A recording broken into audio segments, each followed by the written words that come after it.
ખંભાત નગરપાલિકાના નિવૃત્ત કર્મચારીઓના પેન્શનના પ્રશ્નનો આજે સુખદ અંત આવ્યો છે।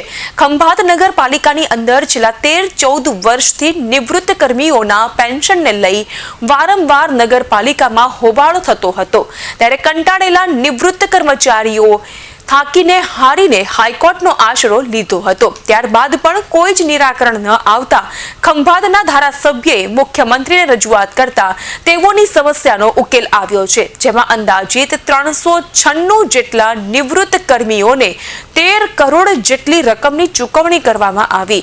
આ પ્રસંગે ખંભાતના ધારાસભ્ય, નગરપાલિકાના પ્રમુખ, નગરપાલિકાના કાઉન્સિલર્સ તેમજ નિવૃત્ત પેન્શન કર્મચારીઓ ઉપસ્થિત રહ્યા હતા। હવે છેલ્લા 12-13 વર્ષથી આ પેન્શન અરજો અને હાઈકોર્ટની અંદર પણ આપણે એક કેસ ચાલુ હતો આપણા પેન્શન બાબતનો, એ આજે નગરપાલિકા ખંભાત દ્વારા સુખદ અંત આવ્યો છે। એના વિશે આપ શું કહેવા માગો છો?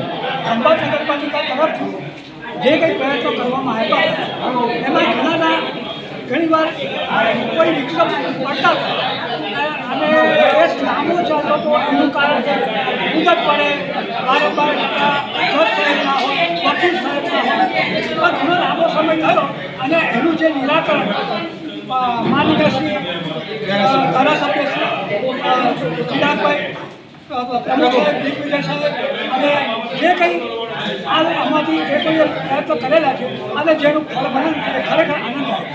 અત્યાર સુધીમાં જે પેન્શનરો હતા એમની સંખ્યા કેટલી હતી?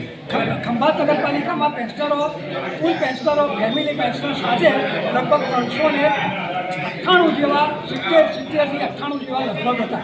એમાંથી ઘણા બધા નીકળી ગયા છે અને એ લોકોના આત્માને પણ આજે ઘણી ખુશી મળશે।